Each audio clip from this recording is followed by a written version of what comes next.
우리 경제의 아킬레스건이 너무 수출에 의존하고 있는 경제 구조에 있다라는 얘기들 많이 하시지 않습니까? 삼성전자도 사실 비슷하다고 봐야 됩니다. 반도체에 너무 의존하고 있는 이 사업 구조에 이제 문제가 많다. 삼성의 아킬레스건이다. 이렇게 얘기를 하는데요. 자, 오늘 새벽에 나온 이 갤럭시 노트 9이 휴대폰 사업을 좀 끌어올려서 이런 어떤 비난들, 이런 지적들을 좀 회피할 수 있게 할까요? 한번 그 얘기를 좀 해보도록 하겠습니다. 앞서 리포트를 한 신윤철 기자가 나와 있습니다. 신 기자, 이게 사실은 그 갤럭시 S9이죠. 이건 노트 9이고 이번에 나온 건. 그게 갤럭시 S9이 좀 부진해가지고 뭐 휴대폰 쪽 사업이 좀 걱정이다 이런 얘기들이 많았잖아요.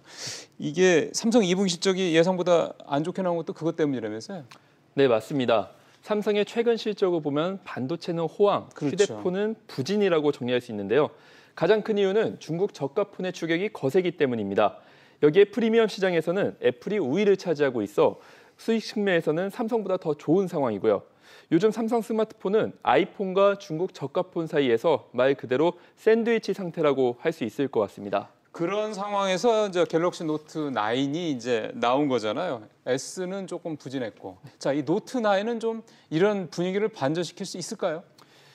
일단은 삼성은 그렇게 기대를 하고 있는 것 같습니다. 기대는 하고 있고. 네, 갤럭시 노트 9으로 프리미엄품에서 구겨진 자존심을 회복하겠다는 의지가 큰데요. 예. 국내 예상 출시가가 100만 원을 훌쩍 넘을 것으로 예상되지만 적어도 현존한 스마트폰 중에서는 최고의 사양을 선보였습니다. 예. 하지만 최근 스마트폰 성능이 상향 평준화되면서 중저가폰의 성능도 좋은 편이고 또 혁신적인 기능이 추가됐기보다 안정적인 성능 향상에 머물러 기존 전략을 답습했다는 지적도 나옵니다. 예. 다만 고동진 삼성전자 무선사업부 사장이 모바일 디바이스, TV, 가전까지 모든 생활 제품을 거쳐 매끄럽게 연결된 생활 방식을 약속하겠다라고 말한 것을 비추어 볼 때 앞으로 삼성의 전략이 개별 제품에만 초점을 맞춘 것이 아니라 인공지능을 통한 제품들의 연결에 힘을 실게 될 것으로 보입니다. 전문가 의견 한번 들어보시죠. 예. 삼성이 언팩 행사에서 모든 사용자 간의 연결성 경험을 강조한 것은 스마트폰을 단품이 아닌 시스템 관점으로 보려는 시도로 보여집니다.